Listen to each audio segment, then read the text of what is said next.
Yo, how you doing, sir? Man, I'm here representing Devin Haney Promotions. We want to talk about making a fight with Teofimo Lopez. We know Devin Haney is recognized as the WBC world champion, like Floyd Mayweather was, like the legendary Sugar Ray Leonard, Bernard Hopkins, and he's doing a great job representing the WBC. And he wants to fight Teofimo Lopez for an undisputed unification bout. I would love to see that fight.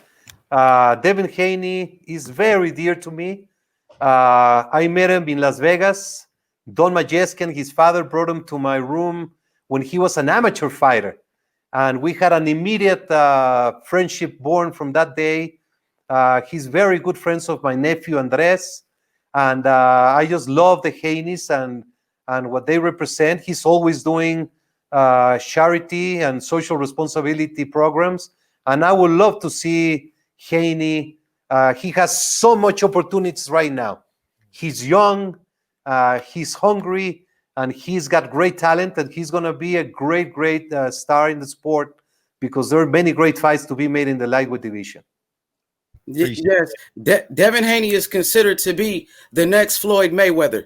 He needs a dancing partner, whether it's Ryan Garcia, which is his mandatory. So that's a fight that the WBC is mandating next for Devin Haney. Ryan Garcia, is that correct?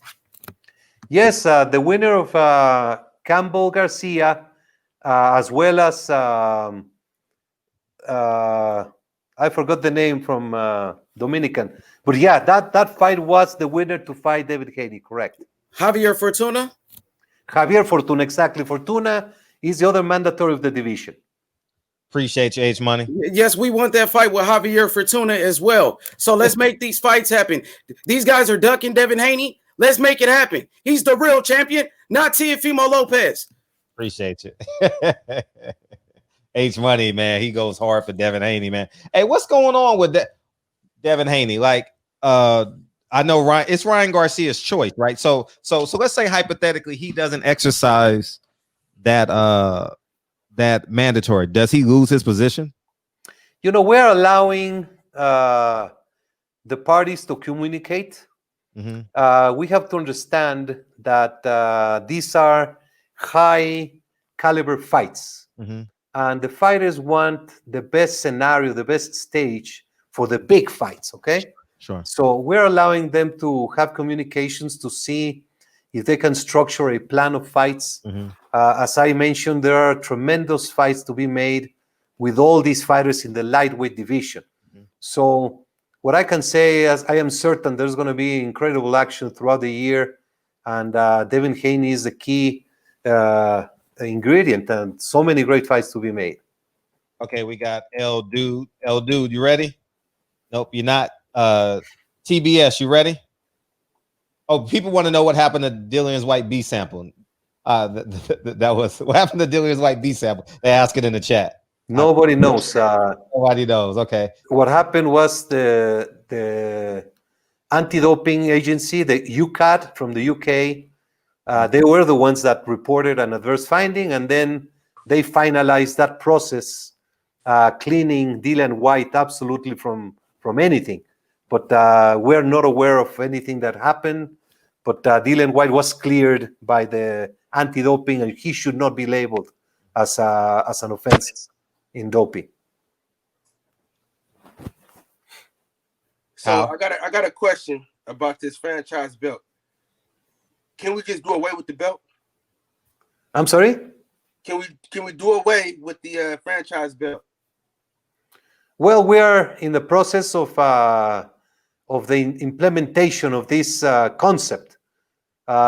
If you believe that it should just go away, that's your opinion. I respect it. We're moving into seeing how it will result, and I feel very comfortable in what has happened so far. Okay, how long has the WBC been in effect? Since 1963. So in all those years, we didn't need a franchise belt, and now all of a sudden, we need a franchise belt because people are scared to fight the mandatories. That is not the case, but I understand that many people like to have the tradition. But if we stood by tradition, there would not be innovations, and people would still be fighting for 15 rounds, and we'll still be seeing many people die throughout the year in the sport. This has nothing to do with that topic, but what I'm trying to say is that WBC is always innovating, implementing, and I'm sure that the franchise designation is going to lead to great fights. I mean, it hasn't led. One more thing, Fred. My bad, Fred. It hasn't led to anything but complete, utter confusion.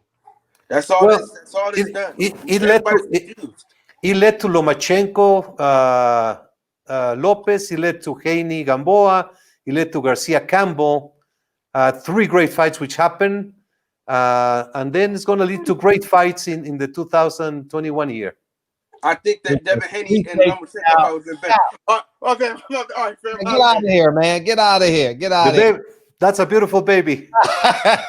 We got L Dude and DB's on the line. My co-host, he's gonna wrap it up, and or give me a 10-minute warning or 5-minute warning, okay? And we'll be good because the boxing world is here, and we got L Dude fighting to this day. Oh, wait. First time caller. Saludos to everybody, Mr. The Zone, who was just here. H Money, saludos to you. He's a good friend here on social media. Un placer hablar con usted, Mauricio Suleiman, Mr. Fred Hawthorne. Thank you for allowing me to. L Dude, I gotta give you your intro, man. Your first time beaming in, calling in, right? No, I called here before, but because I'm a university student, it's best, in and out. All right, let me give you your intro, man. Welcome to the show. That's the intro. All right, go ahead, man. Go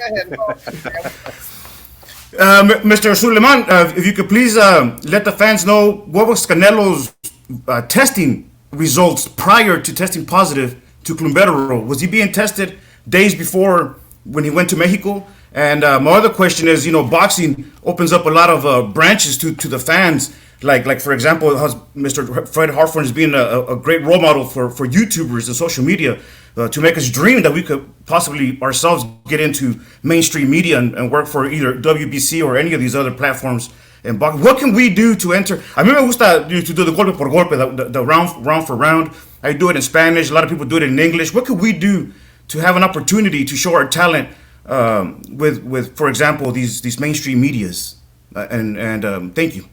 Well, Canelo Alvarez, it'll be good if sometime they do a list of all the drug tests he has gone throughout in his career. You will be amazed, over 100 tests. And in that for that fight for Triple G, he had tests before and after, and it was just one test that proved, and it was a very low amount of clenbuterol, which proves with the theory that it came from meat contamination. And for you to follow your dream, just do it. Don't give up.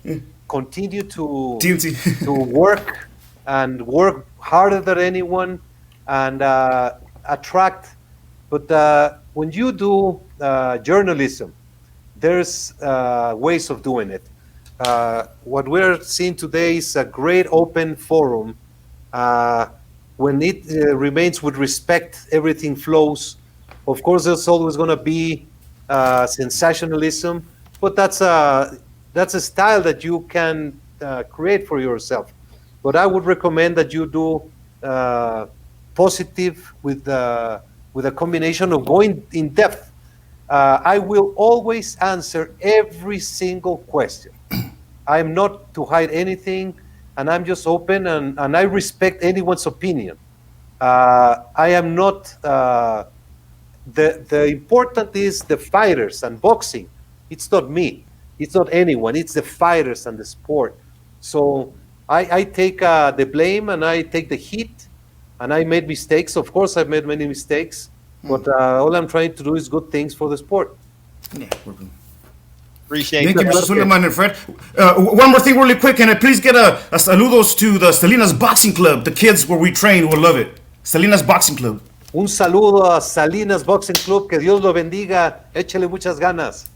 Man, appreciate you, man. Thank you very much.